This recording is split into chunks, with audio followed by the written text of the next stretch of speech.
Good evening. I call to order this work session of Knox County Commission for Monday, April 28th at 5 p.m. Seated to my right is Vice Chairwoman Kim Frazier and Senior Law Director Mike Moyer. Seated to my left is Ms. Kim Ellis and Ms. Haley Evans with the Knox County Clerk's Office. I only see one elected official, and that's Mayor Jacobs, who just celebrated a birthday this week. Saturday, I think. Yeah. Madam Clerk, will you please call the roll? Commissioner Rawls. Present. Commissioner Durrett. Here. Commissioner Oster. Here. Commissioner Jackson. Here. Commissioner Russell. Here. Commissioner Hill. Here. Commissioner Lee. Here. Commissioner Thompson. Here. Commissioner Fox. Here. Commissioner Day. Commissioner Frazier. Present. All 11 members are present. Thank you. At this time, I'll recognize Commissioner Courtney Durrett for tonight's devotion. Thank you, Madam Chair. Commissioners, I would like to introduce you to one of my dear friends, Dr. Charles Lomax Jr., who is the senior pastor of St. John's Missionary Baptist Church. He will be doing our devotional tonight for everyone here, actually, and watching. So I could say so many things, but I'll just let him speak. Welcome.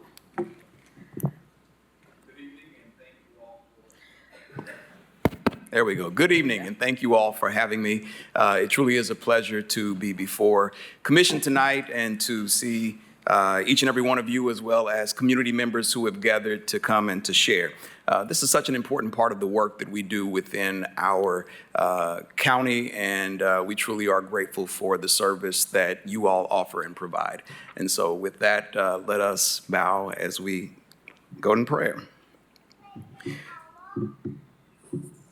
Eternal and all-wise God, we come before you today grateful for the gift of this day and the responsibility entrusted to each and every one of us here. We pray that you grant these leaders the wisdom that comes from beyond themselves, wisdom that seeks not merely what is easy, but what is right, not what is popular, but what is just. God, we ask that you bless this commission with the courage to lead with integrity, the humility to listen with open hearts, and compassion to serve every member of our community.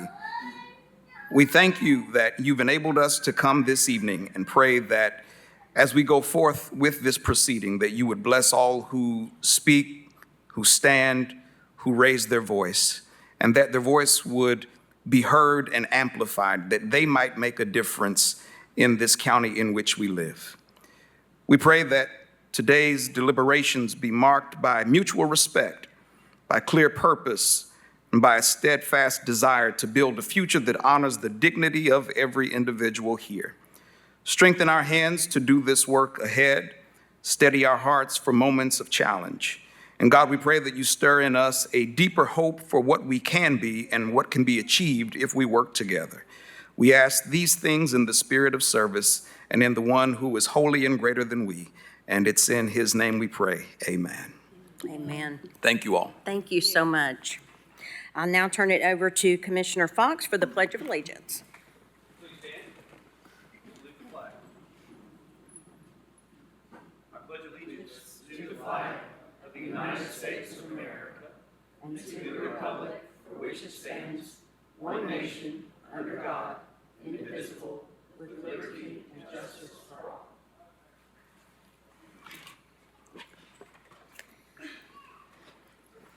Thank you. If it's at the pleasure of the body, after we set the agenda, we'll entertain a motion on the education and general consent calendars, honorary resolutions, and presentations, and then the rest of the agenda. Amendments to the agenda are addition number 12 and 31.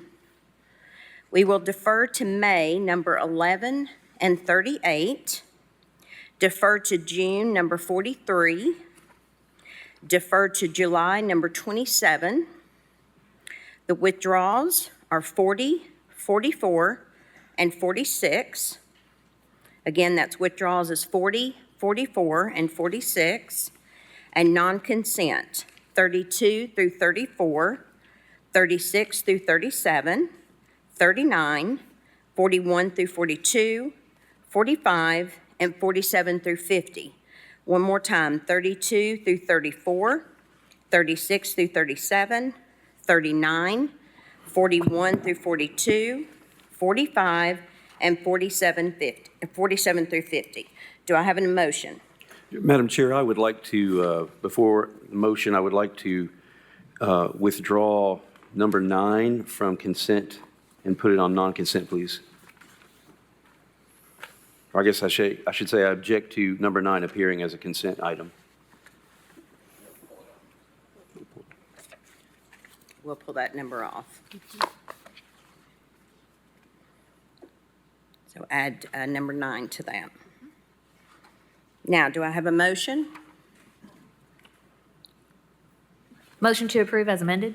I have a motion to approve by Commissioner Durrett, a second by Commissioner Frazier. Any discussion? All in favor? Aye. All opposed? The ayes have it. I will now entertain a motion to approve the education and general consent calendars. So moved. Second? Motion made by Commissioner Jay, second by Commissioner Durrett. Any discussion? Seeing none, all in favor? Aye. All opposed? The ayes have it. Madam Clerk, please read the first honorary resolution.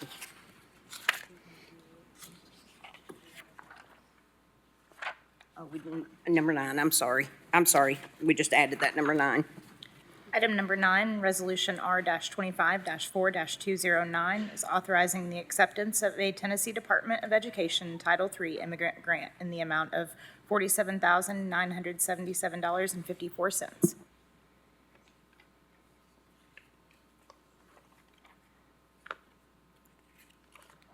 Do I have a motion to approve? Motion. Second? And Durrett. I have a motion on the floor by Commissioner Jackson, second by Commissioner Durrett. Any discussion? Commissioner Fox? Thank you, Madam Chair. I looked at the basis for these grants, and these are grants to teach, from what I understand, people who don't speak English how to speak English so they can attend school. And I would just like to know a little bit more about this particular item. I want to be able to identify the immigration status of people that would be the beneficiaries of these grants, particularly in light of some of the executive orders passed by President Trump. I want to, to the extent that this body has a say, I would like to bring this body in line with these executive orders. And so that's why I pulled it off. I'm going to oppose it, and that's my discussion. Thank you. Thank you. Commissioner Rawls? Mr. Moyers, this question is for Mr. Moyers. And correct me if I'm wrong, but I was under the assumption we had a consent decree with the school system, so we don't have an opportunity to dig into grants like this. That is correct. And so we vote yes on everything that the school system puts into That is on our correct. agenda. That was part of our consent decree with the school board and the litigation that arose several decades ago. So yes, the matters on the school consent calendar are here to comply with the charter requirement that this commission approve all contracts, including those of the schools. But as part of that decree, we do not debate, discuss, vote on these things apart from the consent calendar. So that is correct. Okay, thank you, sir. Thank you. Commissioner Jackson? So to follow up with that, should this, in the future, we just not allow pulling stuff off the consent agenda? On the school's consent agenda, now the commission, the general government consent agenda, you can pull anything off you like. Correct. But the school consent agenda is kind of sacrosanct. It is only before this body because there's a provision in our charter requires it, but under the decree from the court, from that litigation, we are not to vote on these matters. Basically, the idea is once the school gets the money, gets the appropriations from the county, they have full authority to use those appropriations within the budgetary guidelines that they have. So we have no authority to decline. We do not. we would be violating a court order if we did. Commissioner Durrett? Thank you, Madam Chair, but Mr. Moyers, correct me if I'm wrong, we can pull something just for discussion. Well, let me rephrase. We probably shouldn't use the verb pull, but we can highlight it for discussion purposes, but then leave it on consent. Is that correct? Because I feel like we have discussed items. We have, I discourage it, generally speaking, because if we start doing that, schools will feel the need to have people down here. We'll start calling them as witnesses. That's the whole thing that led into the litigation in the first place. So while you can do it, so long as you keep it on consent and vote it, it's inadvisable in most instances to do that. Thank you. Commissioner Fox? Thank you, Madam Chair. Mr. Moyers, this body, however, is allowed to simply deny to grant funding, correct? This body can vote up or down on funding. On the school's budget, you can vote up, you have the power to adopt a budget for the schools or to approve the budget for the schools. If the schools transfer money between broad budgetary line items, like if they have monies appropriated in their capital construction budget and they want to move it over to the salary budget, you have the right to approve or disapprove that. But once you have approved their budget, the state law says, and our agreement with the court says, or the order for the court says, that they have basically plenary authority to spend the money within those budgetary categories and to accept grants and anything else. That is within their authority. So. But, okay, isn't this a new budget item effectively? They're seeking to expand their budget by receiving these new grants.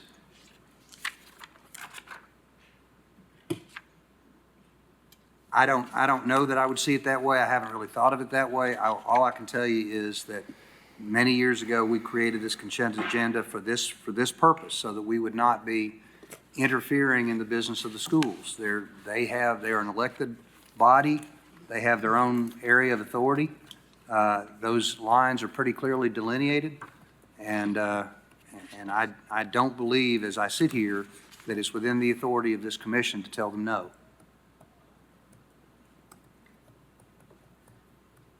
Okay, well, it sounds like there's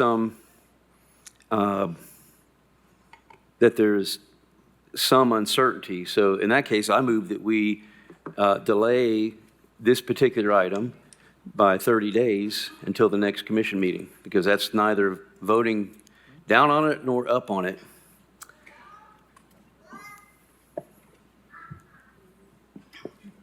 Commissioner Hill? No. Was that in the form of was that amended motion? Yeah, it's on the floor. There's not been a motion it's on yet. the I floor. moved to delay this consideration of this There is a particular motion. item. There is a motion on the floor to accept. Oh, there is? Okay, I offer substitute motion then to delay this item to the next government work session so we can further look into the, further consider this particular item. I have a substitute motion on the floor. Do I have a second? Seeing no second, the motion fails. Commissioner Hill, do you still have a question?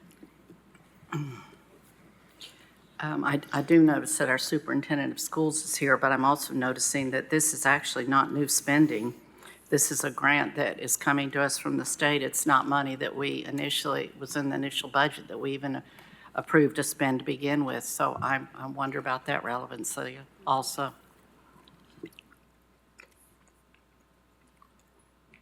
Seeing no further questions, we do have a motion on the floor by Commissioner Jackson and a second by Commissioner Durrett. Do you still have another question, Commissioner Fox? No, I'm sorry. In the future with the schools, like I've done many times, it's best to pick up the phone and call Dr. Ryswick or his staff to talk about it, and I'm sure they'll be more than happy to discuss it. Garfield is always, I don't know if he's here, but he's always more than willing to answer my calls and I'm sure he does the same for everybody else. Motion on the floor to accept by Jackson, second by Durrett. All in favor? Aye. All opposed? I would like to pass.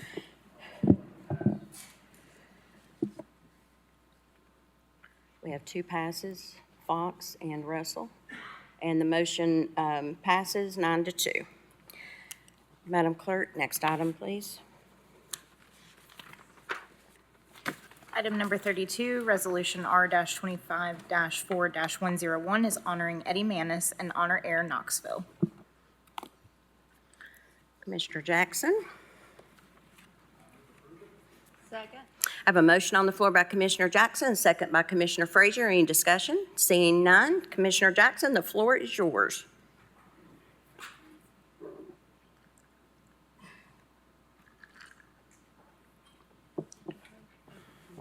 First, if I could see a show of hands of everyone who is a veteran, has a family member who is a veteran, who fought in a foreign war, grandfather, anybody. Pretty much everybody. And that's what impresses me the most about Honor Air, is that Honor Air is, was conceived, the idea by Mr. Manis, and it is for bringing, what Honor Air does is it started out as bringing World War II veterans to Washington, D.C. to see the monuments, and has now evolved into more current wars and current veterans, and even had a female only recently. So Mr. Manis lives in the 4th District, and it's my honor to present this resolution not only to Mr. Manis, but to also everyone in Honor Air. Whereas the Knox County Commission is proud to recognize those laudable organizations in our community whose purpose is to honor our country's courageous veterans. And whereas Honor Air Knoxville is one such noteworthy organization which provides no-cost flights to Washington, D.C. for East Tennessee World War II, Korean War, and Vietnam War veterans to visit the war memorials. Whereas Honor Air became Eddie Manis's vision for East Tennessee veterans in the spring of 2007 after he was invited to go on an Honor Air flight that was started by his friend in North Carolina.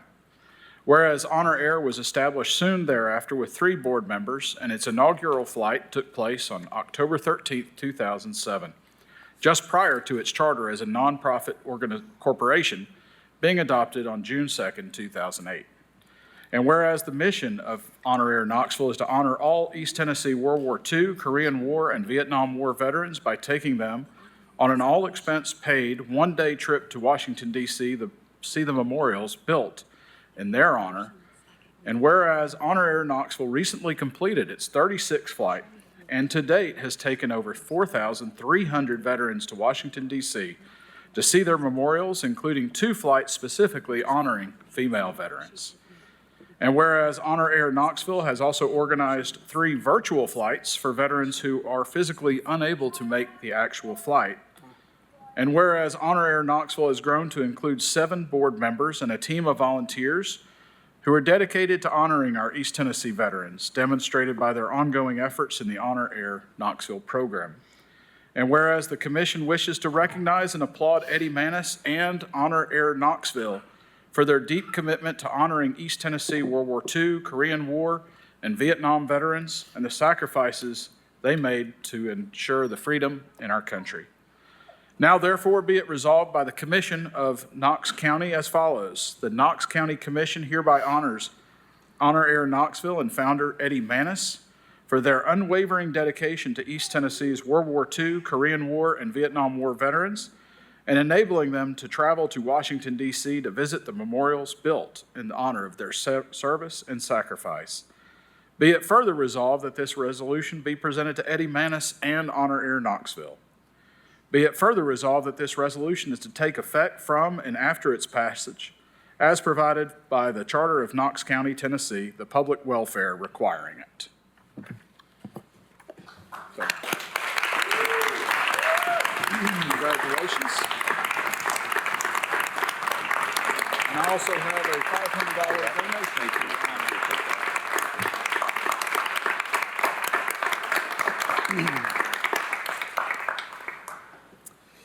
Thank you, Commissioner Jackson, Madam Chair, members of Commission. I'll make this very quick. I'm so happy that this is about the entire honorary team. If it was just about me, it would be so messed up.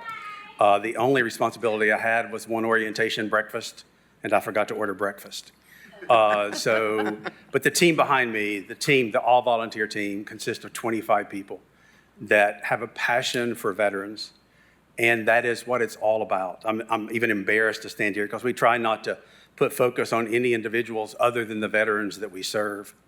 And 36 flights ago, we took our first flight, and I often tell the story. I thought we'd do the first flight, and that was it, and we would go up, and then we would go on about our daily business. And I'm obviously a very poor planner. 36 flights later, that hasn't worked out. And so we have a passion for serving people. And it goes back to the very first flight, and I'll end. The veteran we served was World War II, and his name was Frank Gray. And we had taken Mr. Gray to DC, and he passed away about 10 days after we got back. And we have a DVD and some things that we always include in the packet for our veterans. And after Mr. Gray's funeral, I took the DVD to his wife, Ms. Gray, and she said, "Eddie, I just want to tell you." She said, "Mr. Gray," she called him Frank. She said, "Frank never talked about his experiences during World War II. For all of those years after he came back, he never mentioned not one word about his experiences during World War II." She said, once he got home from the flight until the day he took his last breath, we could never get him to shut up about his experiences about World War II. So that is really what is our motivation to keep doing this. We can't make predictions for the future. We have a flight scheduled in September and one in April, but it is our passion to serve East Tennessee veterans, and I'm honored, and I accept this on behalf of the entire honorary Knoxville team. Thank you. Thank you.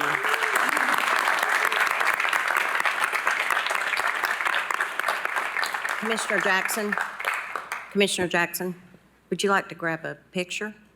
Oh, yes.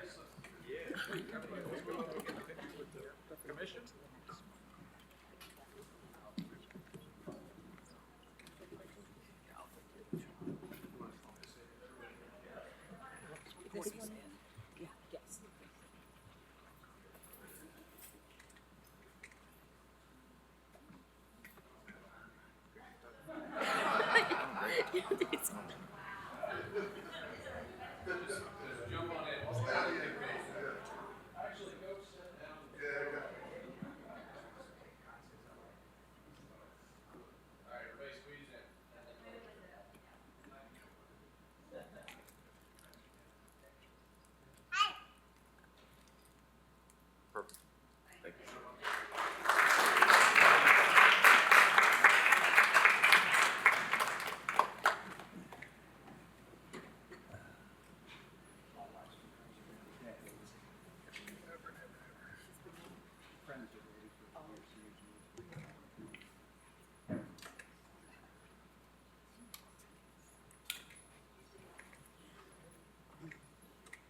Thank you again. That was awesome. Before we go to our next honorary resolution, it was brought to my attention that I had a motion and a second, but did not say all in favor on the honorary resolutions. So, all in favor? Aye.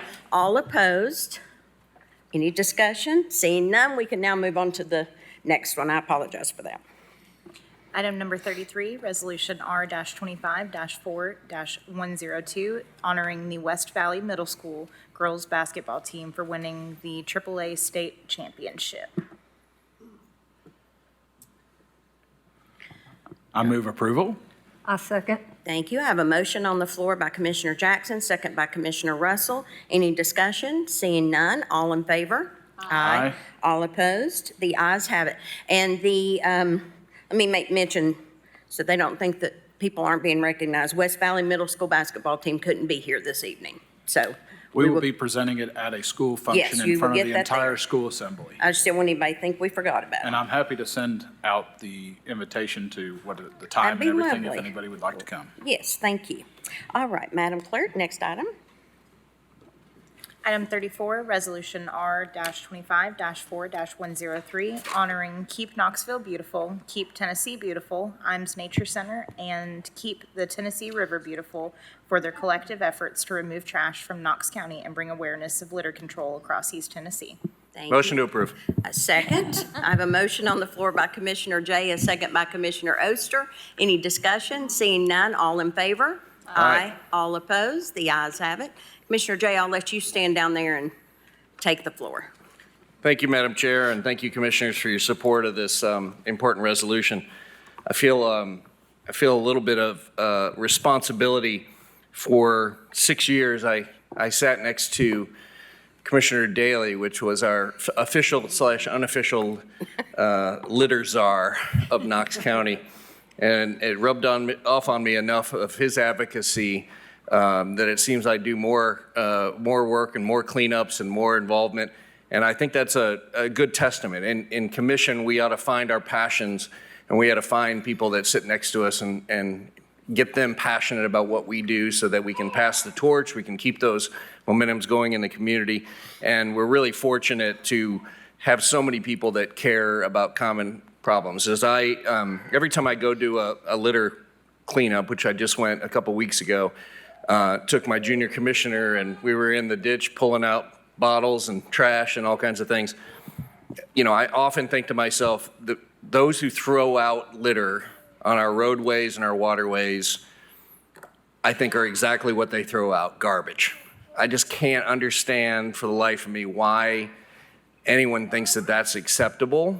We got to work on the advocacy and the education of why it's so important not to do that. But at the same time, we also have to support the organizations who are so vital to cleaning up and making this one of the most beautiful places to live. I'm joined here tonight by 3 great organizations I'm thrilled to honor, and I hope that you all will listen to some of these statistics and just hopefully your jaw drops and how much of an impact they're making to keep East Tennessee beautiful.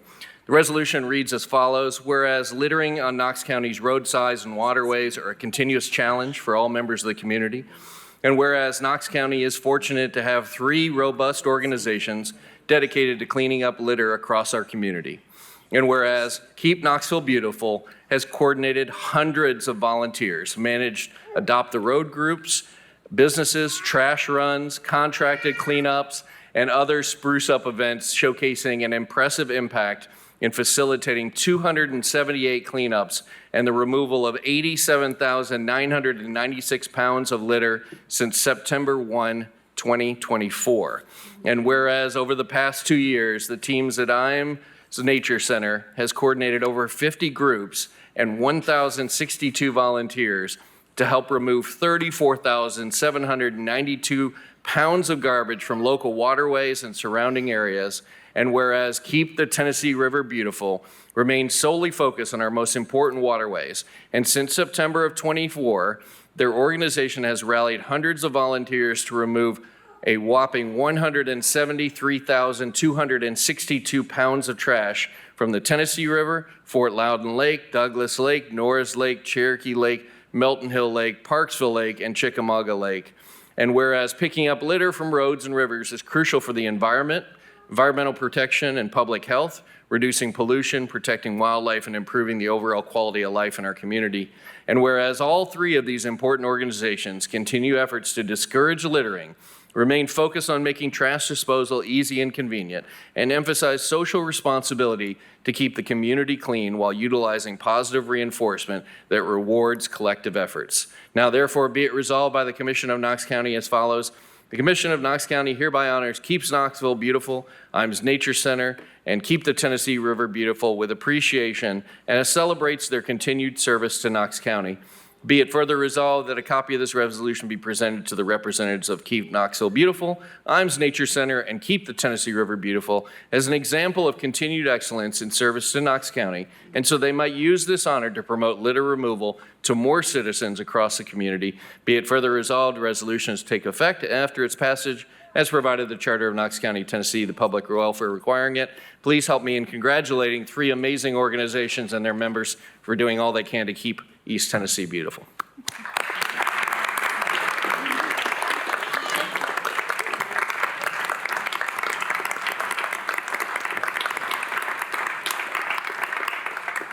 And if you all will join me for a photo up front, please. Everybody here, come on. You go up and I'll touch it. Oh.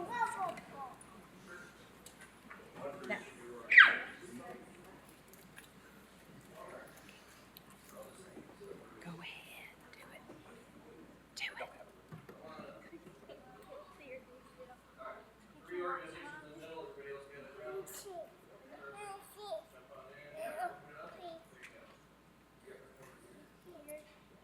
Okay, on your mark, get set, say cheese.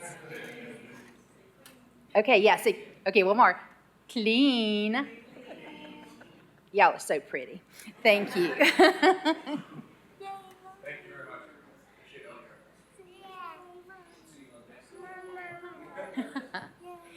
Thank you, sir. I appreciate you so much. And I'll get photos. I know you've got some. I'll get photos to everybody. I was gonna say, just text them to me just in case we're all. I will do it.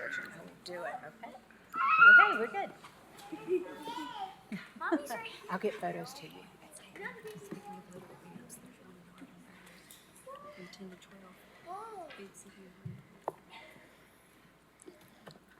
Thank you, Commissioner Jay. And speaking of litter cleanup, there will be a cleanup in Hardin Valley on Saturday from 10 to 12. Yes. Is that correct? And I think there's also one on Keep Hollywood Clean down off of Hollywood and Paper Mill in that area. And I believe that's 8:30 to 10:30. So thank you all for taking care of that for us. Next item, please.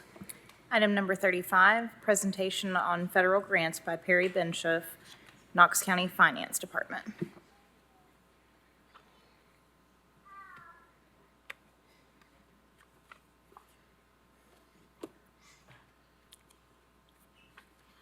Hello. Hello, Perry Benshoff, Knox County Finance.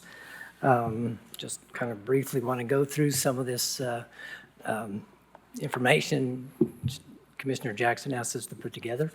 So briefly, I wanted to just go ahead and go to the next slide. Kind of wanted to start out with just kind of a history a little bit, give you an idea of how many grant dollars the county gets over time. Starting out, this is in FY '24, this is just the county grants. And you can kind of see, I've just broken this down by the federal agencies, which is kind of the topic of interest. So you can kind of see how much the county received in FY '24. And I do want to mention that this comes straight out of our annual report, our CFA schedule, which is a schedule of federal awards. Which is on our county website. So you can always pick this stuff up and get it. But next slide. This one is just on the school side. So I broke down the county primary versus the schools. So you can kind of see how much the schools received over the FY '24 period, just to kind of give you an idea. And it again, breaks it down into the federal agencies. And for a total, which is kind of interesting, FY '24, between those two was $178 million the county received. So we do receive a lot of money that helps a lot of programs. So after that, next slide. This is going into FY '25, which is obviously currently into play. So we're into, this is probably taken into maybe February, March, April, that kind of time frame. So there's still a lot to go. Now we'll wrap up the year, and a lot of things get wrapped up through, accruals at the year end. So, but this is just where we are, just to kind of give you an idea of where we are to date of the grant funding we received by the federal agencies. And this is the county. If you can go to the next slide. This is the schools, just to kind of give you an idea. And I usually just try to bring in some of the bigger amounts, the bigger agencies that get hit.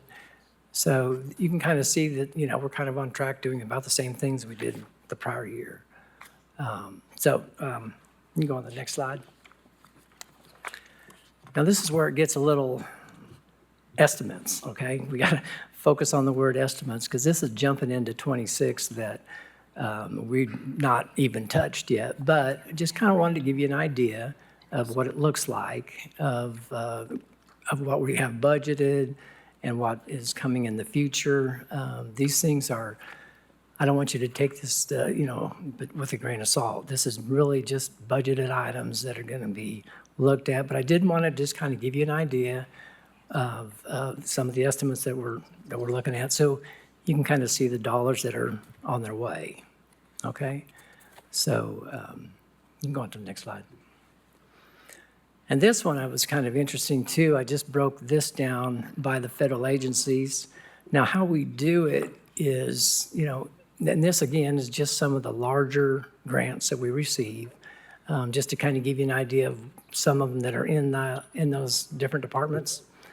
But how we do it in our accounting process is we have a different account for every program or project that goes with all these grants. So that's what that little number next to the department means.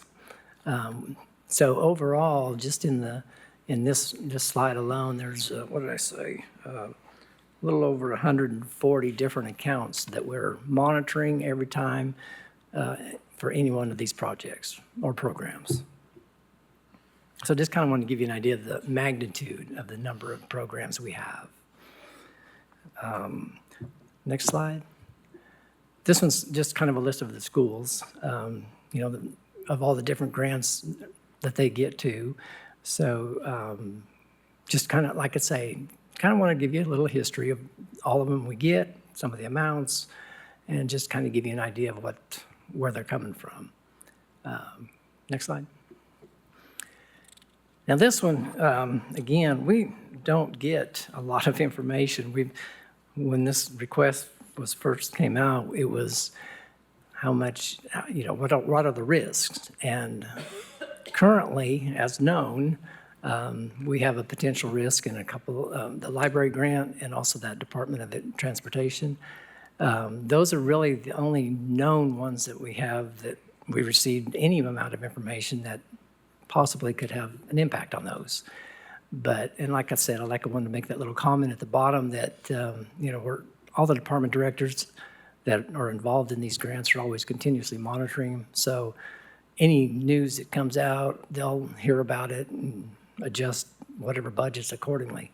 But it doesn't look like a very big list, but again, there's a lot of unknowns on this, so there's not really a whole lot to describe it or point out at this point. But I just wanted to at least let you know that there are a couple out there that we did receive actual information that those could be a potential. Next slide. And this I know is pretty small, but it's a lot of good information. You can take a look at it later. I got this from the schools. They were very helpful to put some of the stuff together and just kind of describe a little more of what some of these grants are, the amounts that they've received, describes a little bit, what they do, and then a little bit of a history. So I appreciate the school's help in putting this one together. Just again, give you some more information on what they got. Other than that, that's the last slide I had, just to fill you in on some of this information. So if you have any questions. Thank you. Do we have any questions? Commissioner Jackson. Thank you, Madam Chair. I just wanted to let everyone know, Perry and I have been working on, or Perry's been working on this for at least a couple of months. I just asked him to look into it. And, I work in risk management, so I was actually looking for and wanting to see, how much do we have? How much do we receive? What percentage of the budget? And then also, like you said, what are the risks that we might lose some? And what are and 2 months ago, I mean, everything has been very fluid by the day and by the week, but thank you. I know Perry and everybody in the finance staff and the school system staff have actually worked very hard to put this together, but I think this is great information, and it's a good summary of everything that we have, and also, thank you for sharing some of the risks that we might have, and I would expect that we would maybe update this occasionally if there are any additional risks that Oh, yeah. that come up. Whatever comes up, we'll let you know how it turns out. Thank you. Thank you. Commissioner Fox. Thank you, Madam Chair. Wasn't there a grant that was recently terminated in the Health Department? If I were to get into some of the different grants of the different departments, I would have to ask a little help. If any of them have any idea of that, I'll let Kevin help me out to answer that one. Okay. But are you familiar with, in the past, when grants have terminated? I mean, has that happened since you've been? Yeah. Okay. So have you had situations where the county has gone ahead and picked up funding for positions or programs that were formerly funded through federal grants or other grants? We have. I can't speak a lot of that because the directors of the different departments are the ones that actually work with that. I track and I monitor the grants, but other than that, I'd have to ask for a little help on that one too. Okay. Yeah, my question, but the health department had 3 employees that it had to let go. Is that correct, because of a terminated grant? Kevin Parton, Knox County Health Department. Yes, we did. Okay. It was terminated on about a month ago. Was that expected to be a long-term grant, or was it known it was going to be a short-term grant? It was actually a long-term grant that we expected to at least go through June 30th. We found out on a Tuesday that it ended at end of business. Can you identify the grant for the It was a COVID funding that we received at the beginning of the pandemic that had been rolling over since 2020. So we had been planning on it ending. It just ended faster than we anticipated. That's something, I mean, if we're just having a discussion, that's something I'm interested in is, when has the county gone ahead and taken up funding for what were formerly funded by federal grants? Somebody brought it to my attention that, for instance, I think a few years back, law enforcement positions were funded through federal grants, and that terminated, and so the county felt compelled. The county had to step in to, continue to fund these positions. So, I'm kind of interested in knowing, the frequency that happens. I'll just say we can, I can obviously research that a little further and find out for you. Thank you. Commissioner Thompson. Thank you, Madam Chair. Obviously, I mean, of anybody up here, I guess I was be the one that would look at that. But as far as the Department of Agriculture, I'm assuming most of those were for food, for the part of the nutrition program, correct? Yes, most of it is, and WIC is in the Department of Agriculture too. Gotcha. Okay, and so is that typically one large grant? Is it multiple smaller grants that would come through for approval? Well, the food nutrition program has a few in it, like school lunch, breakfast, different things like that. Not too many, but a few, and it's a pretty large grant that comes in every year. Gotcha, okay. Because I noticed that, I guess, for last year, at $24 million, and projected at $26 million, $27 million worth of grants that come into the school system, so. Yeah, it's considerable. Yeah, thank you. Thank you. Mr. Parton, on the it was 2 positions for the COVID, right? Yes. And the county did not continue to employ them? No, I had several open positions inside my budget currently, so those individuals that were in certain positions, we moved to those open positions. Okay. No new position was created. Perfect. Or added to my budget. Thank you. Seeing no other questions, thank you both for coming and answering questions. Hope you have a good evening. Next item, please. Next item is public forum for agenda items only. And I have one signed up, Miss Louise Pavlin. Ms. Pavlin, if you'll state your name and address for the record, please. You know how this goes. Yes, I do. Thank you. Louise Pavlin, 275 Biddle Farms Boulevard. Thank you, Madam Chair Oster and County Commissioners. My name is Louise Pavlin. I'm speaking to item number 45, the resolution to replace the consultant charged with developing the Unified Development Ordinance. There seems to be some confusion that has led some members of the public to believe that due to this change in consultants, that Advanced Knox is in, I quote, serious trouble and collapsing under its own weight. Advanced Knox has essentially three parts, two of which are complete. The amendments to the growth policy plan were approved by all three legislative bodies in Knox County. Subsequently, the amended plan was filed with the state and approved by the state in June of 2024. It is officially the growth policy plan that Knox County must follow. During Knox County Commission's April 22, 2024 meeting, Knox County's comprehensive land use and transportation plan was unanimously supported and adopted via Resolution R-24-4-409. This plan replaced the 2003 general plan and sector plans. There seems to be some confusion among some members of the public that because Knox County Commission only adopted the comprehensive land use and transportation plan by resolution and not by ordinance, that the comprehensive plan does not carry any regulatory weight. As I understand it, according to Tennessee Code, the proper form for a county commission to adopt a land use plan is by resolution, not by ordinance. According to Tennessee Code, once adopted by resolution, any land use decisions made by the county commission must be consistent with the comprehensive plan they adopted. Certainly, I would look to Deputy Law Director Moyers to verify or clarify this.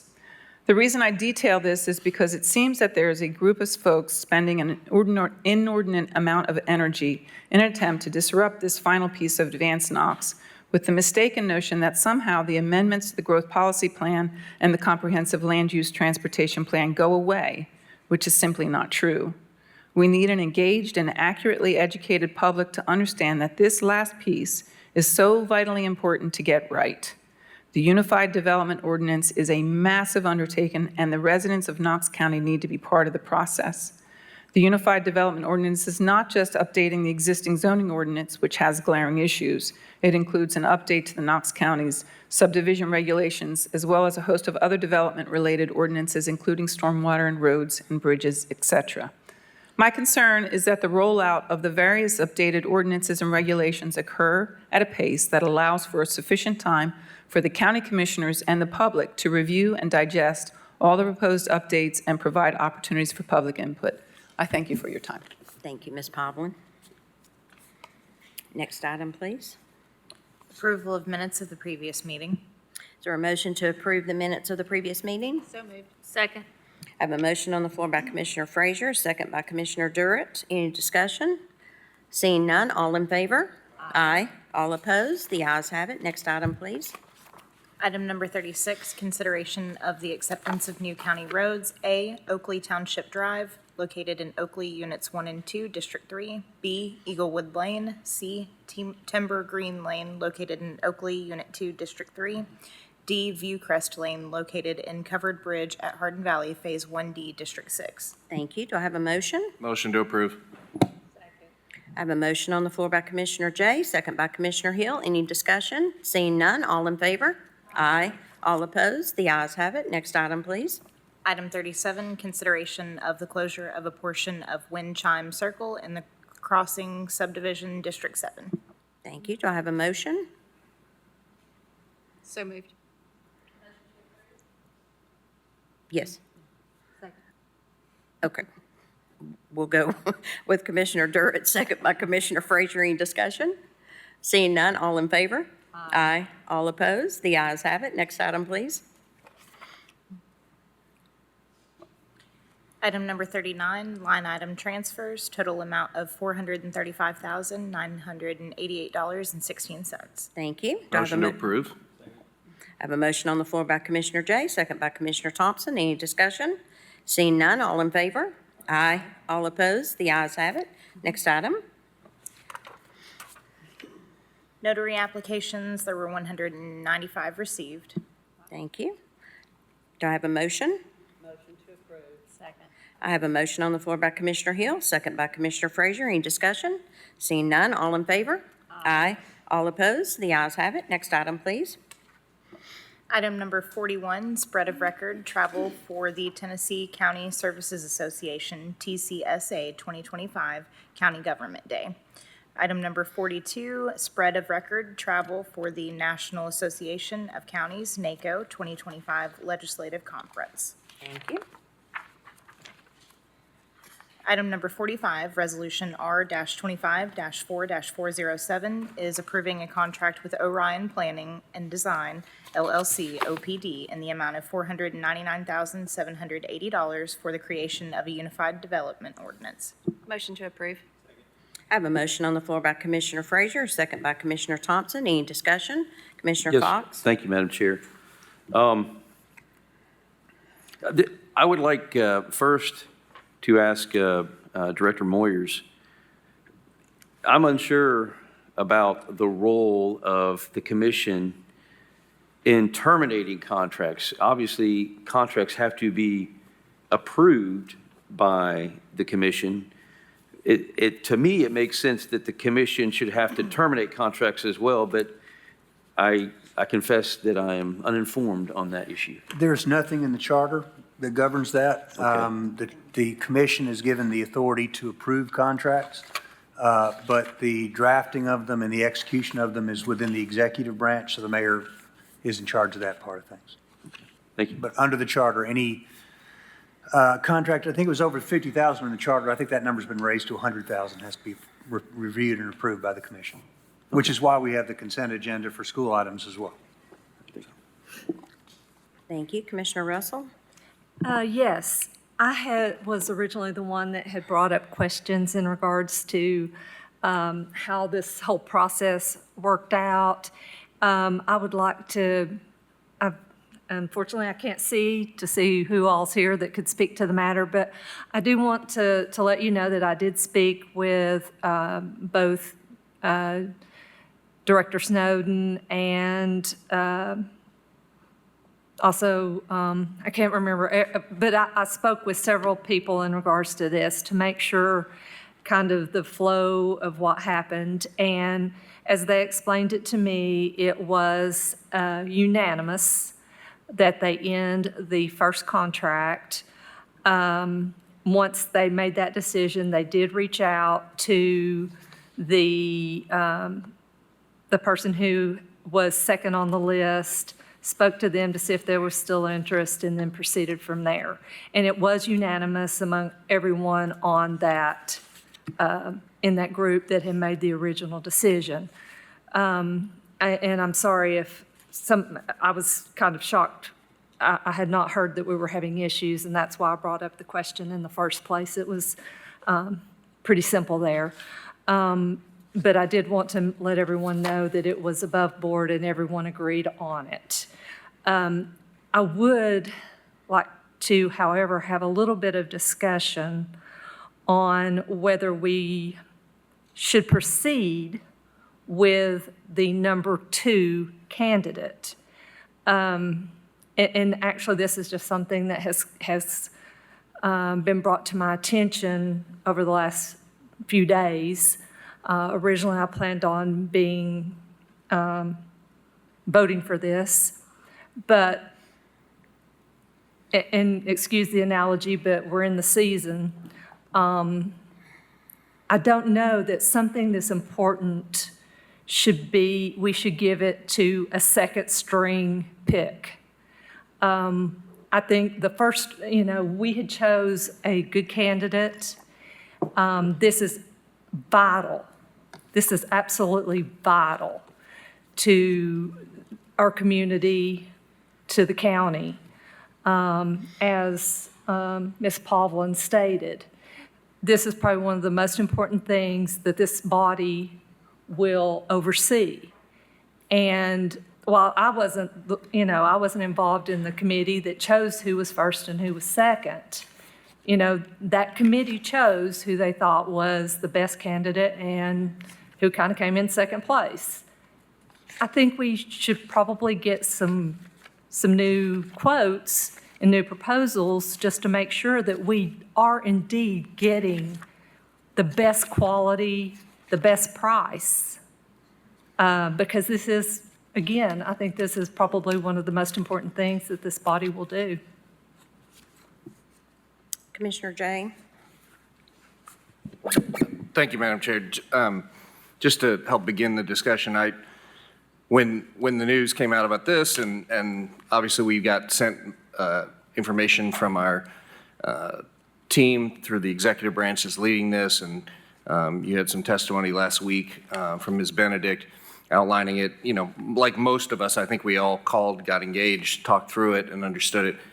And yeah, it is certainly important, but I think this is something that happens in business every single day. You put out a bid. I can tell you 10 circumstances with engineering public works where we've done the same thing, where you pick the best person for the best price, and then you hope they do a great job.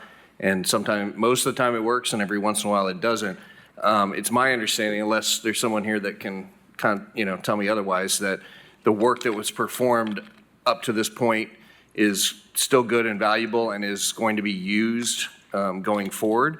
So we didn't really lose much time and momentum, but it was clear that the team didn't feel like the first group could execute it in the time and the pace and then at the quality level, but that it wasn't the first group was great and this was the second choice, and then, yeah, we'll get to them whenever. I mean, we may or may not use them. That it was, it was pretty close at the beginning, and that this is a good and, competent group that has the level that we want and the level of engagement, can pick up that work, can stay on the timeline, can operate and engage in a level and continue the work of this really big, long process. So I think I commend the group for making that decision early and seeing the writing on the wall, but I feel like it's a normal course of business. I can't tell you how many times I've hired somebody that I thought would do a great job and they didn't, and we said, let's find somebody that can get in here and do it right, and you move on in business. So what I would hate to do is to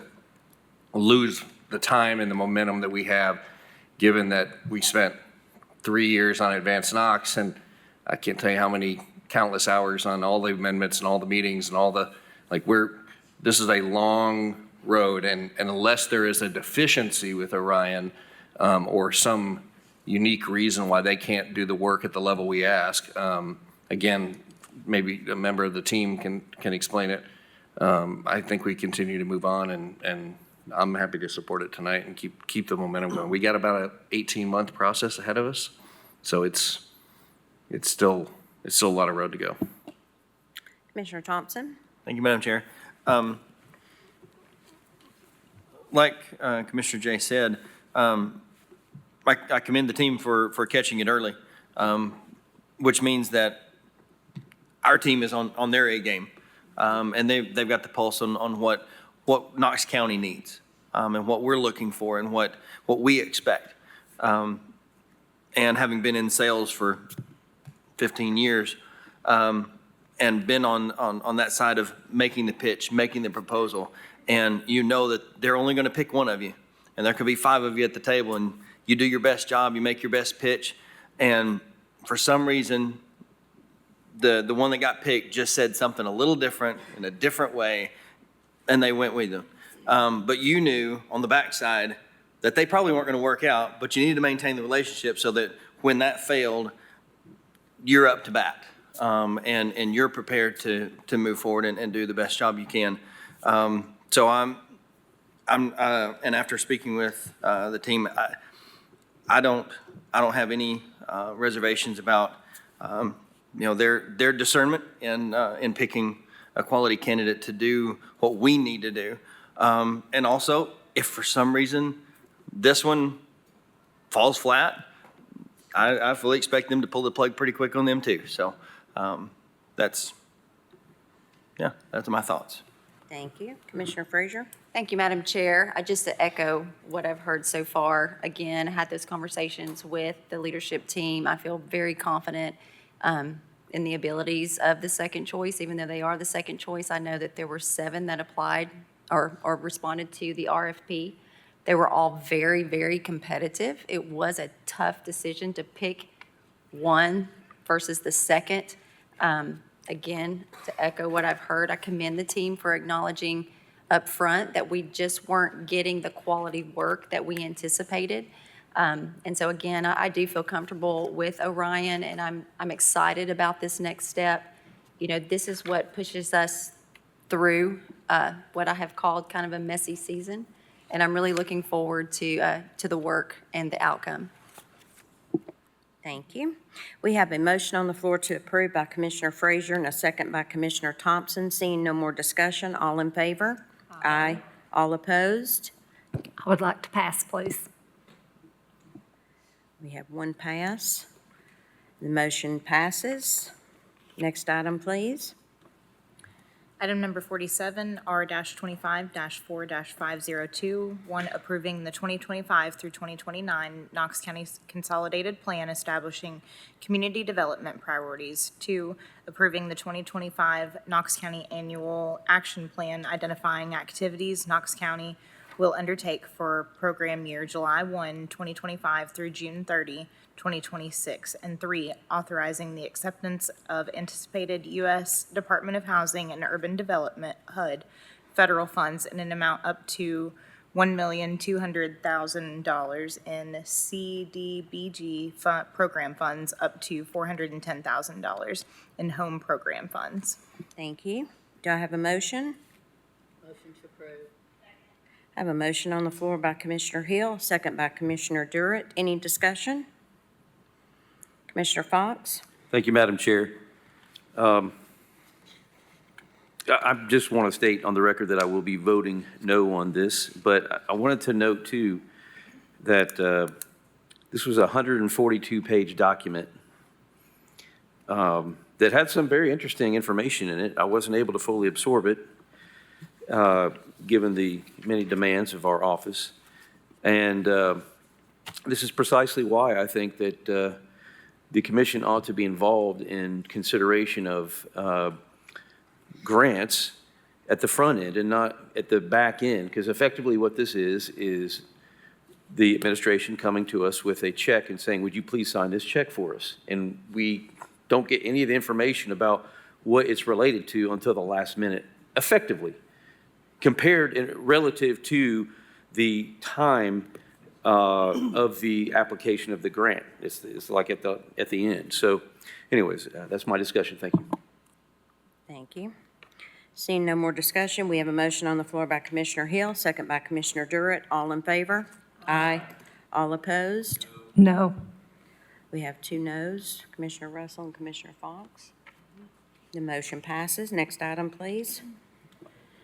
Item number 48, ordinance O-25-4-101, amending the Knox County Code, Chapter 2, Article 8, Finances, to add a new Division 5 entitled Legislative Review of Applications for State or Federal Financial Assistance, to establish new procedures to review grants. Knox County Code, Chapter 2, Article 8, establishing Division 5 and Section 2 through 565 previously reserved. And this is on first reading.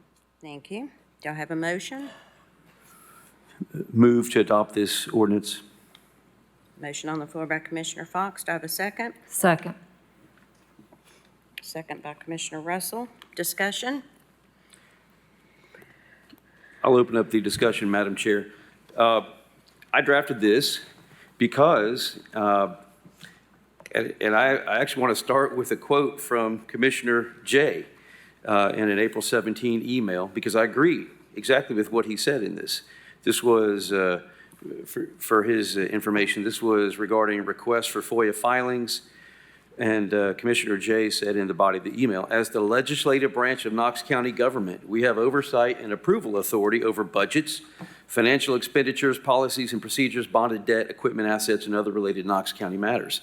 That is part of our job, to oversee everything that happens. And I don't think it's adequate to, when it comes to grants, to just find out what a grant is about effectively at the last minute. I mean, it's been applied for, it's been considered, and then we get it at the last minute. I think we ought to be involved on the front end. We ought to see the application and be involved and approve the application. And I'm not the only one that thinks that. The inspiration of this particular ordinance came from the Oregon legislature. And I posted that Oregon statute on the Commissioner Forum earlier today. And so it's Oregon Statute 291.375 entitled Legislative Review of Applications for Federal Financial Assistance. Now, obviously I changed it to adapt it to Knox County, but this is not a conservative thing, or this is just a good governance thing. That's what this is, because it's the legislative body's job to have oversight over what's going on in the with the other branches of the government. So that's the basis that I used to draft this, and I encourage everyone to vote yes. Thank you. Thank you. Commissioner Rawls, would you mind to wait just a second? And I know that Mayor Jacobs wanted to address commission on this item. Absolutely. Thank you.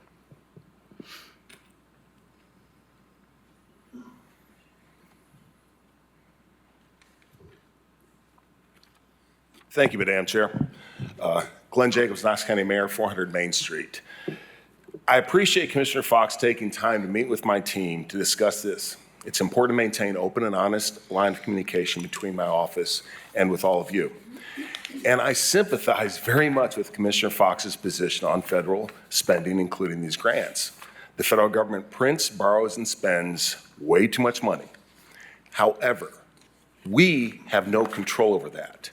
The reality is that these grants are going to continue, and if we don't get them, someone else will. According to Congressman Burchett's office, foregoing local grants would do nothing to pay down federal debt. They would simply go to another city or county. Now, do we really believe that San Francisco is going to spend money more wisely than we will? The fact of the matter is we are competing with other places for these grants, and this ordinance would significantly hinder our ability to do so. For instance, we're currently seeking a federal appropriation through Congressman Burchett's office for housing for homeless veterans. The timeline between when we were initially able to apply and the deadline to submit our application, which was last Friday, by the way, would never have allowed us to obtain commission approval. I don't know about you, but I think it would be a tragedy if we had the opportunity to help the brave men and women who have served our great nation in their time of need, but were unable to do so because of a timing issue. I would also remind this body that commission ultimately determines whether or not the county may accept grants for which we have applied. Further, it is the primary responsibility of the mayor to develop and execute the budget, which you all pass. This ordinance is completely contrary to that, to the intent of our charter, and to the framework of our government. Therefore, I must respectfully ask you to vote no on this ordinance. Thank you. Thank you, Mayor Jacobs. Commissioner Rawls. Thank you, Madam Chair. As I read the ordinance, I can understand what Commissioner Fox is coming from. However, we know the county as a business, a municipality, these grants supplement the business that we do in the county. So if we don't have the money and we're being supplemented by the monies from the federal government in which we pay taxes to, that's not a problem. The other thing that's interesting is when the finance department gave the presentation, look at the level of expertise in all of those different departments that we would have to have in order to know what a 142-page grant would be. I personally don't know anything about agriculture, housing and urban development, justice, transportation, treasury, arts, well, I know a little bit about arts and humanities, finance, protection agency. You get what I'm saying? We don't have expertise in those areas. So for me to look at a 142-page grant specifically for a department would be gibberish. So I don't think that I need to have oversight in a place that I have no expertise. I would just be muddling the water, wasting our time. And we're not a full-time, this isn't a full-time job. We don't have time to see the brilliant work that those directors do every single day. We can't do what they do. Let's allow them to do their work and let's not impede. So because of those reasons, I will be voting no on this ordinance. I just can't get behind it. Thank you. Commissioner Russell. Yes, thank you, Madam Chair. Actually, I'm coming from a totally different perspective than Commissioner Fox on this. The reason that I'm supporting it is I know that he has concerns about all of the federal grants, and I understand where he's coming from that standpoint. I don't think an all or nothing approach is the right approach. I don't think if you're voting 100% against all grants, then you need to look at it. But also, if you're voting 100% for all the grants, you need to be looking at it too, because you're not doing your job. You should be voting against some of them if you're reading them.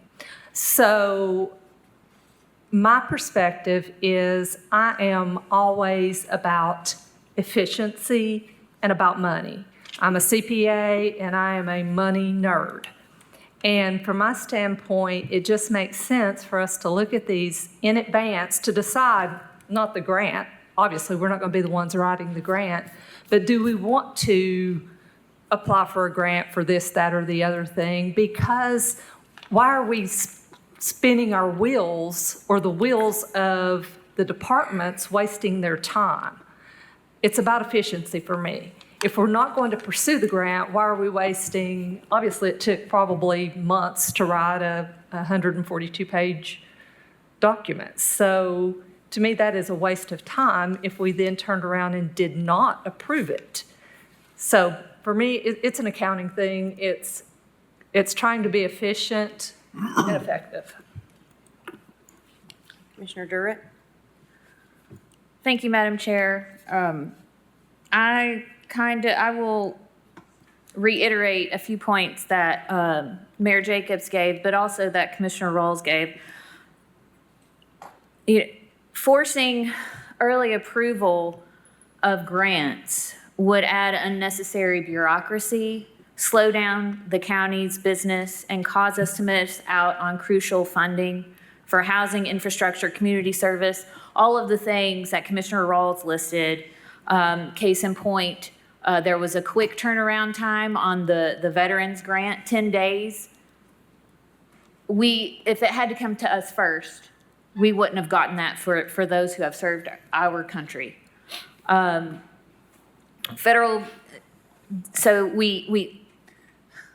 executive branch needs to be able to act and act quickly and not get tangled into red tape. To me, that's efficiency. And clearly, our grants and community development department doesn't feel like it's a waste of their time to apply for these because they feel like they're necessary for them to be able to carry out the task in which they are aligned to do under the executive branch. Them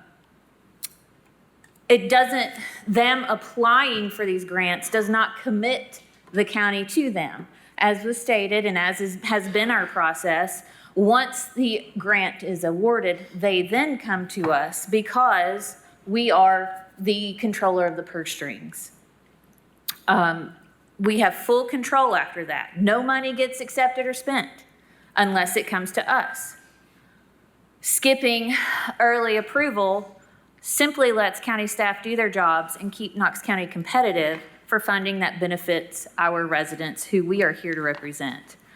At the heart of this is the government teacher coming out in me, but is a basic principle of the separation of powers.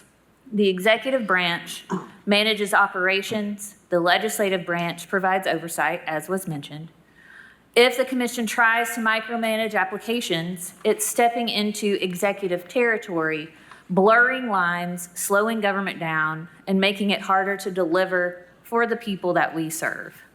So in short, let's let the executive branch do its job, keep the commission focused on oversight, and put Knox County in the best position to win federal funding and not lose it to bureaucracy. With that, I will be voting against this. Thank you. Commissioner Fox? Thank you, Madam Chair. I think, okay, I thought Commissioner Thompson was before me. Well, just to respond to some of the points made, I think that there's being a conflation of two issues on this particular ordinance. I think the position that I take on federal grants is being conflated with the position that I'm taking on this particular ordinance. I think these are two separate issues, and I think Commissioner Russell was speaking to that. I think whether or not you agree with my position on federal grants really does not have anything to do with whether or not this is a good, a good governance ordinance. And I think, we have to be more than just a rubber stamp. I mean, I don't think we can delegate everything to the expert class, so to speak, and say, well, they say it's a good idea, and so therefore we got to vote for this. And that's kind of that's the flavor I'm getting when we just say, well, this department wants this or that department wants this. We're delegating to the expert class, so to speak. But I agree, this is not a full-time job. That's why I want more time to consider these things. We shouldn't have 3 weeks to consider them. And in light of this, I mean, I'm listening to my colleagues here. I think I want to amend my motion to delay the consideration of this ordinance till next meeting, because I think what I'm going to do is I'm going to amend the language in it to at least to require, maybe like in the same way that there's a spread of record for certain items, that the administration would be required to submit, so that we're at least put on notice that applications have been made on the front end. Like, in other words, since the previous commission meeting, there have been applications of grants made, and there's a requirement that these be spread on the record. So I'm going to try to amend the language, and my motion then is just to delay consideration of this proposed ordinance until next meeting, and I will provide amended language. Second.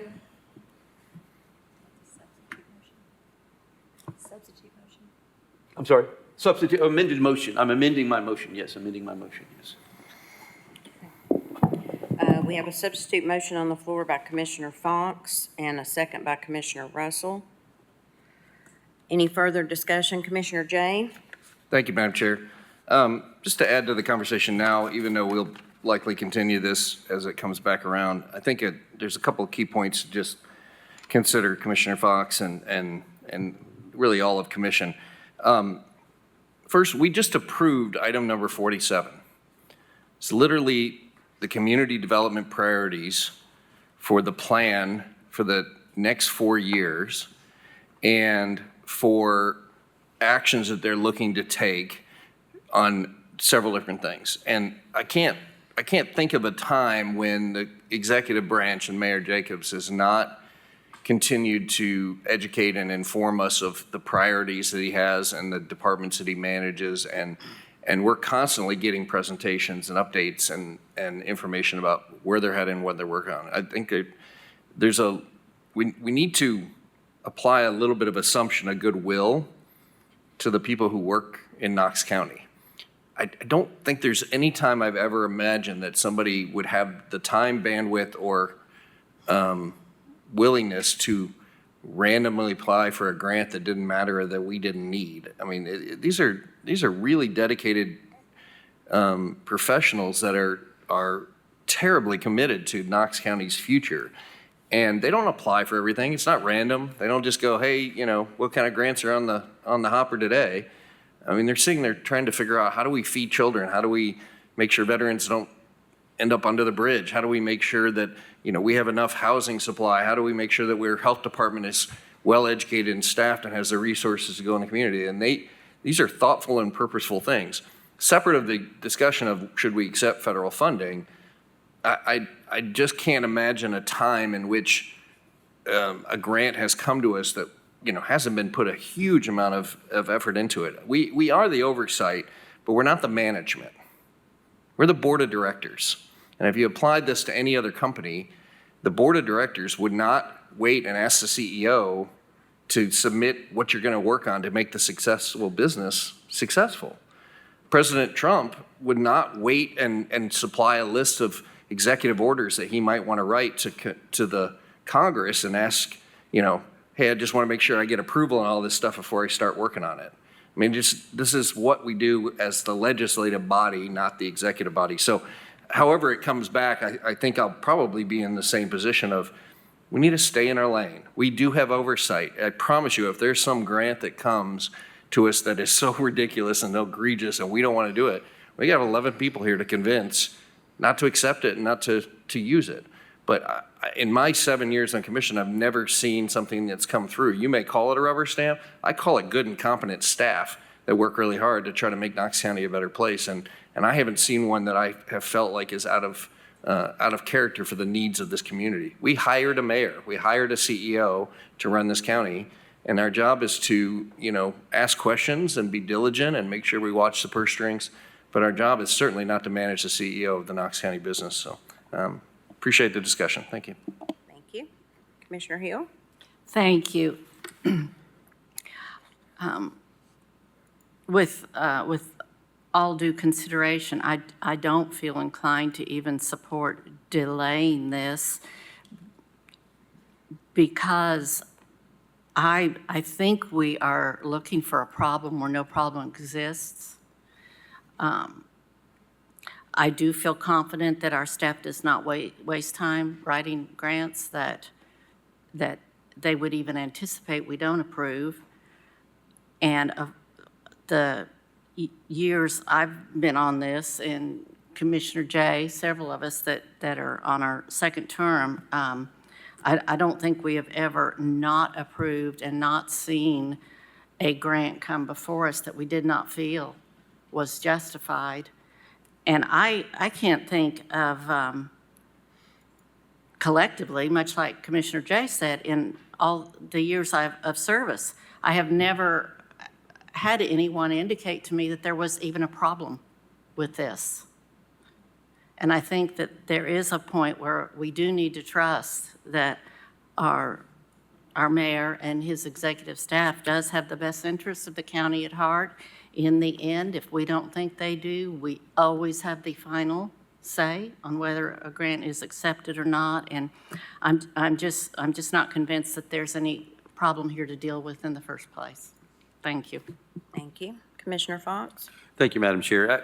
I wasn't going to speak again, but I have to address the point that why would we ever have to follow this? The administration surely won't provide a grant or submit a grant that wouldn't be warranted. Well, just earlier today in the Rules Committee, we had a discussion about proposed rules, and it was brought to my attention, look, or it was stated during debate that the particular rule that was being proposed is not just for this one instance, it is a enduring rule to address all situations, and we may be in a different situation in the future where this rule in its position or having been put in place would turn out to be prudent. And I would suggest that that's the same thing here, that we were putting in a rule, or I'm proposing a rule that would assist in an enduring way, and not just for,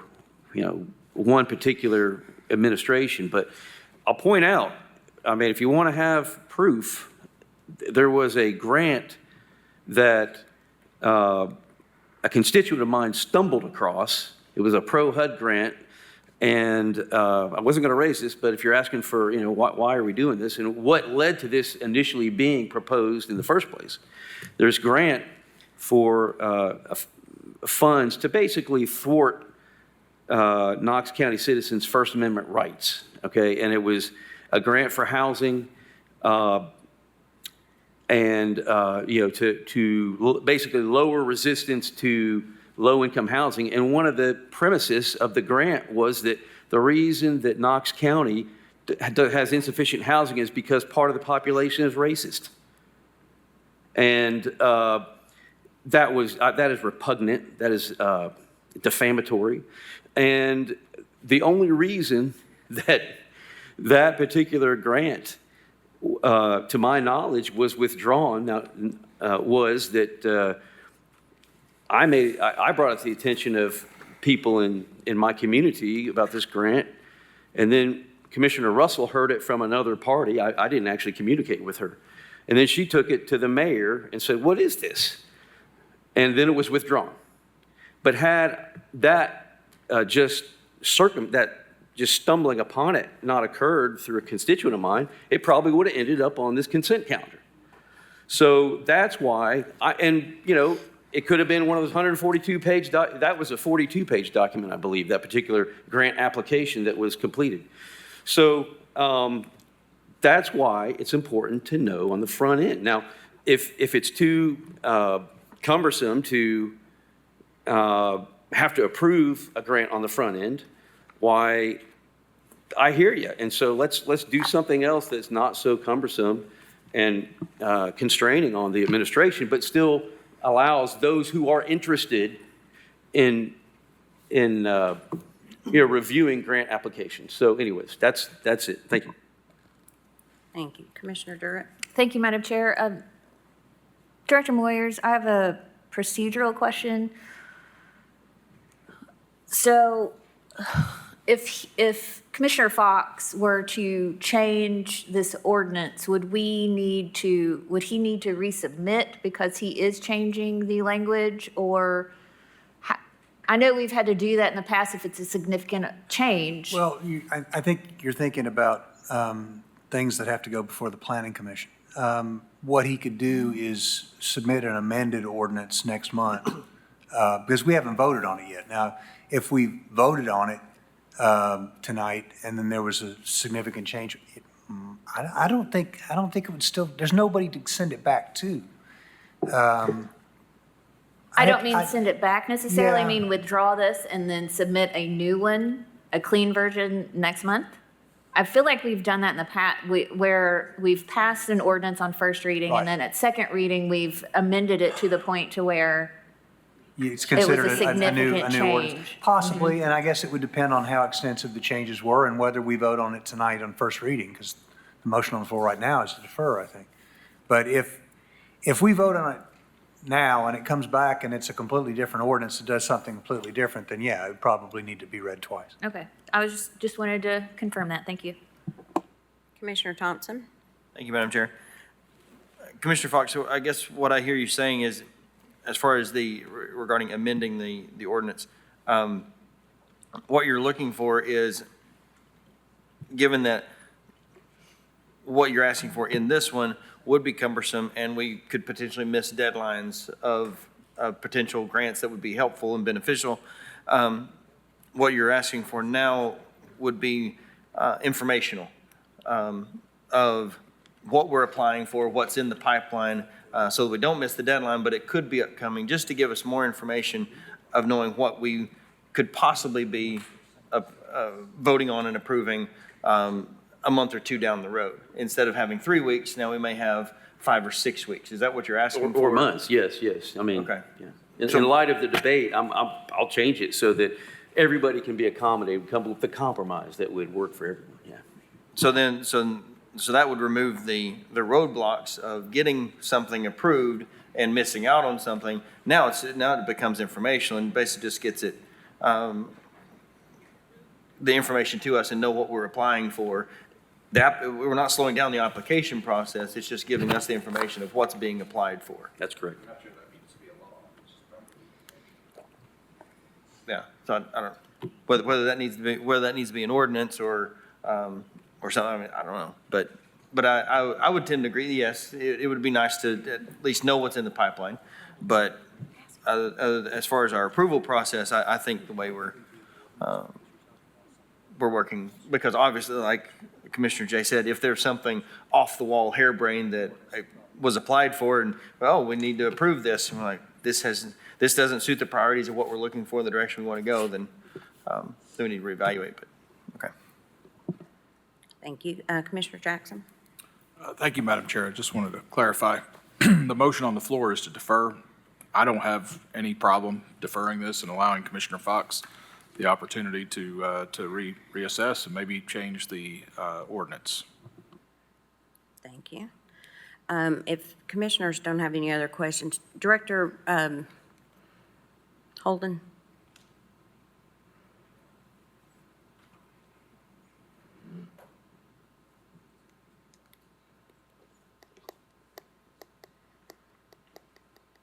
Jenny Holden, Grants and Community Development. Hello. Hello. So we've stated that we get these grants 3 weeks ahead of time, correct?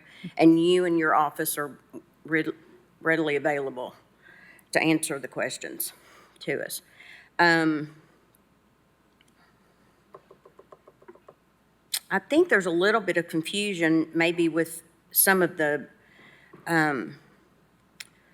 people that I've gotten emails from, and it's just a few things that I wanted to kind of clear up so everybody can hear it, because I feel like there's a little bit of misinformation out there. If we're wanting to ensure accountability with taxpayer spending, we have that ability to do that now, right? Absolutely. Commissioners can turn down a grant, they can say no, they can ask you, they can let everybody know. Okay. We can't spend a dime of a grant until you all have approved it. Okay. There was another one that was restore elected legislative oversight and review of taxpayer spending instead of giving control on the direction of funds to unelected administrators. So I want to put a fact in here. Mayor Jacobs is our elected Republican mayor. He is in the executive branch. The grants that they apply for come out of the executive branch, correct? That is correct. By his staff that he hires, because we as the taxpayers have elected him to be able to do that job, correct? That is correct. Okay. Give county commission to amend applications or reject the grant requirements are undesirable for Knox County. There again, we can turn down any grant that we want to, correct? Correct. So it's really just kind of us being on the front end prepared for that. Commissioner Fox, I get you've made no bones about how you feel about federal grants, and I respect that. You have every right to feel that way, and I'm not picking on you at all. But I think as the mayor shared, involving ourselves on the front end of that process will make it harder, if not impossible, just like Congressman Burchett's working with the mayor right now on veterans housing. And I don't think one of us is going to sit up here and think that that's a bad idea. So I don't think it's useful for us to micromanage the day-to-day operations of the county. I don't, as Commissioner Rawls said, I don't write grants. I don't, this is not my day-to-day job. Where it is Director Holden and her staff and the mayor's staff to know what they are doing. And I've never called one time that they've not given me exactly what I'm looking for. I think it's our responsibility as legislators to ensure the fiscal sustainability of the county, including approving reasonable and conservative budgets and approving or denying grants when they come before us. So I would like to propose a reasonable alternative. And Director Holden, I would like to ask if you and your staff would be willing, and the mayor's staff would be willing to do this. And this is maybe something, if you want to look at amending your motion, that, or maybe something that you want to look at.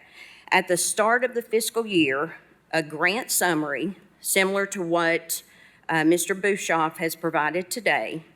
I'd like to see the name of the grant, the purpose of the grant, the funding source, the amount to be received, and any local match and the time frame of the grant. Is that something that your staff in the mayor's office is agreeable to?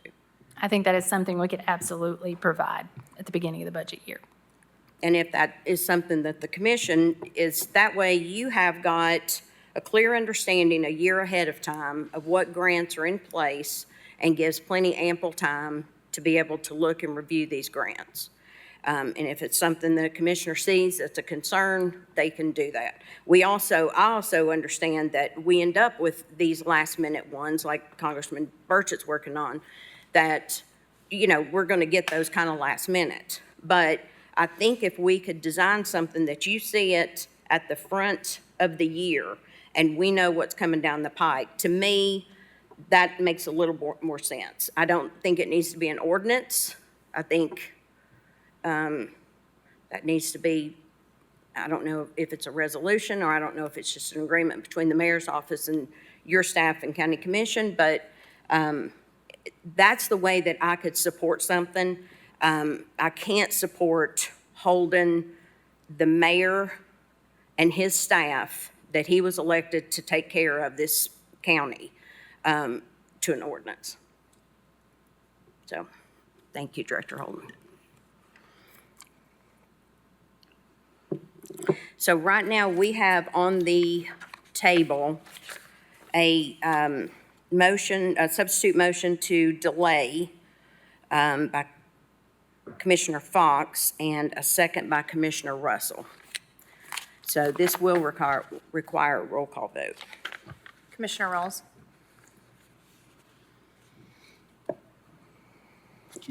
Before I vote, Madam Chair, just a little bit of clarification.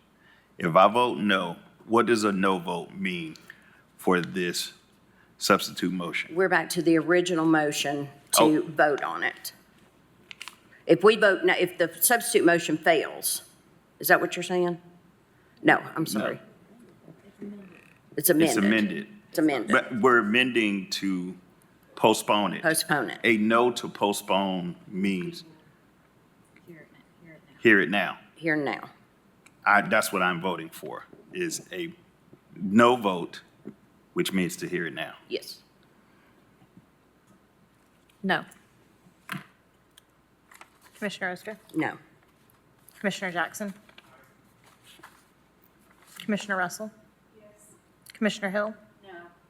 Commissioner Lee? Aye. Commissioner Thompson? Yes. Commissioner Fox? Aye. Commissioner Jay? Aye. Commissioner Frazier? Aye.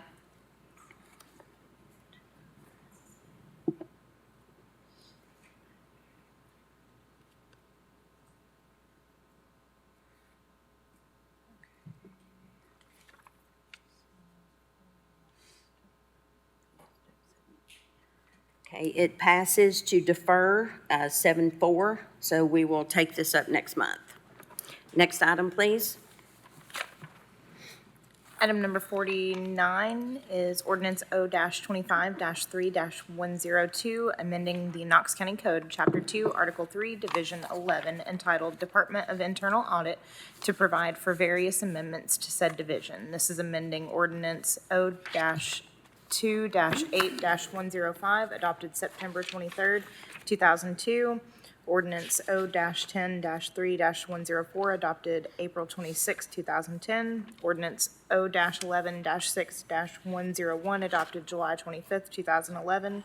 Ordinance O-14-3-101, adopted April 28, 2014. And ordinance O-14-12-101, adopted January 26, 2015 on second reading. Thank you. Is there a motion to approve? Motion to approve.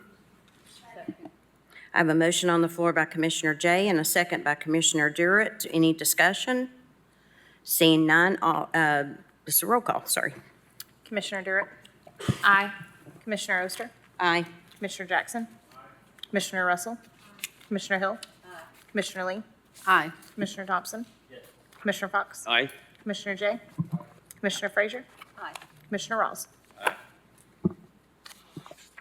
Thank you. That passes. Next item, please. Item number 50, ordinance O-25-3-103 to repeal Chapter 14, Article 2 of the Knox County Code relative to the Tennessee Technology Corridor Development Authority, TTCDA. This is amending ordinance number O-90-9-114, adopted September 10th, 1990, and ordinance O-11-5-102, adopted June 27th, 2011, on second reading. Thank you. Motion to approve. Second. I have a motion on the floor by Commissioner Frazier, a second by Commissioner Jay. Any discussion? Seeing none, all in favor? Aye. All opposed? The ayes have it. Next item, please. Oh, roll call. I'm sorry. I'm sitting here looking at it, too. I apologize. Commissioner Oster, Aye. Commissioner Jackson, Commissioner Russell, Commissioner Hill, Commissioner Lee, Aye. Commissioner Thompson, Commissioner Fox, Commissioner Jay, Commissioner Frazier, Aye. Commissioner Rawls, Aye. Commissioner Durrett. Thank you. That passes. Next item, please. Public forum, open topics. Thank you. We have two signed up. Mr. Spellman. Hi. If you will state your name and county of residence, please. You've got 5 minutes to address us. Yes, hello. Good evening, Commissioners. My name is John Spellman. I'm a law student at the University of Tennessee College of Law here, and I live at 2201 Lake Avenue, apartment 208, Knoxville, Tennessee, 37916. Thank you. Thank you, Commissioners, for giving me the opportunity to speak. This is the second county commission meeting I've attended. The first was last month. It was for a class assignment looking to see how people working for a governmental body communicate to put the interest of their constituents first. And you guys all did a very good job with all that. I mean, just right now, you guys hit all the points amidst all the disagreements. I was very impressed, particularly Commissioner Rawls, way you opened it up, the devotional focused on serving our neighbors and others. That was very impressive. So thank you all for that. I know you guys clearly have a lot of important issues to deal with. Today, I'm here to bring your attention to something on the lighter side that will make a positive difference in our community. I'm petitioning today to have you all consider adopting an honorary holiday for Knox County on Friday, May 30th, 2025, the honorary holiday being Professional Wrestling Day. Now, you may be wondering why this law student is advocating for Professional Wrestling Day and whether he is wearing a crazy shirt of The Undertaker right now. The answer to the second question is yes. The answer to the first question is the same reason why I decided to go to law school. And I imagine it's one of the same reasons why you all considered becoming commissioners, and that is to advocate for those things you're passionate about that will make a positive impact in our local community. Professional Wrestling Day will do just that. I want to start by dismissing a myth for you all. Contrary to what you may have heard, professional wrestling is very, very real. The happiness, anger, awe, and joy you feel when watching professional wrestling is all very, very real. And I'm sure Mayor Jacobs, I think he might have left, but he would share that the pain you feel when being hit by a steel chair to the back is also very, very real. On a more serious note, I'm sure he would also share that professional wrestling is all about the people. And you might already know this, but the people of Knox County are massive professional wrestling fans. It's pretty crazy, but it's very impressive. But why May 30th? Well, the wrestling fans of Knox County were gathering at the Thompson Bowling Arena for WWE Friday Night SmackDown. Now, it's a massive deal to get SmackDown, but this is not just any SmackDown. Worldwide superstar John Cena is scheduled to enter the ring here in Knox County for the final time, and this is also very likely the last time WWE will come to town during Mayor Jacobs' term here, so I think it would be a very appropriate opportunity for that. And it would highlight something that makes Knox County so unique and special. Now, you may be wondering, okay, what about Knox County and professional wrestling? Knox County and professional wrestling dates back to 1910. And Knox County also has ties to some of the biggest names in professional wrestling. 14-time WWE World Champion, superstar Randy Orton, born in Knox County. Current WWE Women's Superstar Ivy Nile, born in Knox County. WWE Hall of Famer, the late Mr. Fuji. He worked at the old East Town Mall movie theater as an usher after he retired, before he passed on. Also, we have our own mayor, Mayor Jacobs. Also, WWE Women's Superstar, 3-time Women's World Champion, the pride of Austin East High School just up the road, Bianca Belair, born in Knox County. These are just a few names that have influenced professional wrestling that are connected to Knox County. And an honorary holiday will highlight, honor, and recognize Knox County, the county we all love so much, for how it has influenced professional wrestling through our own people. In doing so, an honorary holiday will also increase Knox County pride with an expanded platform to show that our home county has influenced a massive form of entertainment worldwide. It will help fans and people who are maybe unaware of Knox County's ties to professional wrestling, and even wrestling fans themselves, see how special Knox County truly is. Sure, Davidson County has country music, but I haven't seen country music trending #1 on Netflix internationally of late. I can say that about professional wrestling. And I can say that Knox County has its fingerprints all over professional wrestling. Knox County's influence on professional wrestling is something we should all be so proud of and celebrate. It's something that makes the county we love so unique and special, and this is an opportunity to give back to the county that's given us so much. Lastly, an honorary holiday in Knox County will bring someone like Bianca Belair to the attention of people who otherwise wouldn't know about her. Bianca Belair is one of 2 African-American women's champions in WWE history, and a Make-A-Wish ambassador who I saw on social media just last week granted another wish. This honorary holiday would show that not only is she a perfect example for the African-American girls in our community, but for all people in our community, that not only can you be from Knox County and chase your dreams, but you can be from Knox County, chase your dreams, inspire people all over the world, and make the world a better place. That's what professional wrestling is all about. That's what Knox County is all about, and I propose that's what Honorary Professional Wrestling Day would be all about. Thank you all so much. God bless. I can speak further if you guys have any questions afterwards. Thank you all. Thank you, Mr. Spellman. That was awesome. Next speaker is Stephen Brooks. Stephen Brooks. Okay. All right. Other business. I would like to recognize that this week was Drew's birthday, so happy birthday. And we have another birthday amongst us tomorrow is Commissioner Jay's birthday, so happy birthday. Make sure that you have your May meeting dates down for May 12th and 19th. Commissioner Durrett? Thank you, Madam Chair. I just want to bring my colleagues' attention to an invite you will hopefully receive tomorrow, but if not tomorrow, definitely this week. With my day job, one of the fun things that I get to do is to go out into the community, and if I see a need, we at Comcast are able to, or me and my job am able to identify, there's a lot of feedback, able to identify those needs. Oh, thank you. And see how we can address them. And so a location that I've identified, we're going to have a special announcement and do an event at Liberty Place, our veterans home that we opened in November of last year, on May 15th at 10 a.m. So I will be sending out a formal invitation, but would love if you all could come and be a part of this special event that we are going to do and the love we're going to give back to our veterans. That's awesome. Thank you so much for sharing. Commissioner Jay? Thank you, Madam Chair. To my colleagues on commission, I want to thank you for all of the efforts and attention that you put into our junior commissioner program, which ended this month. And in addition, I want to thank everybody who came to the banquet and celebrated, met their families.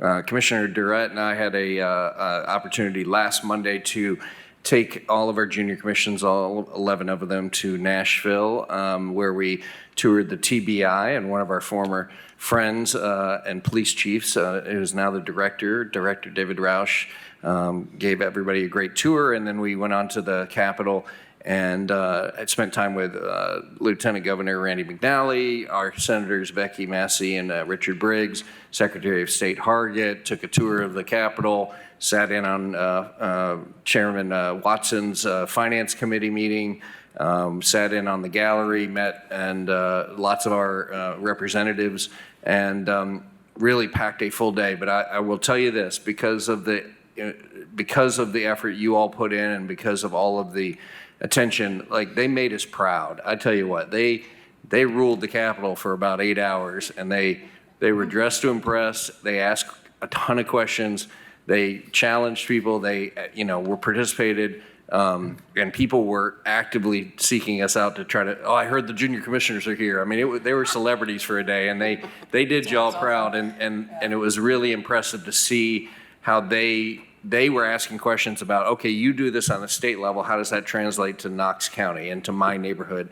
And so Commissioner Durrett and I are going to do a little regroup and debrief and look at the exit surveys. We'll invite you to that and sort of plan for next year. But a lot of your efforts to mentor your junior commissioners paid off in a big way. I just want to say thank you, because it's an important program. I hope we do for a long, long time.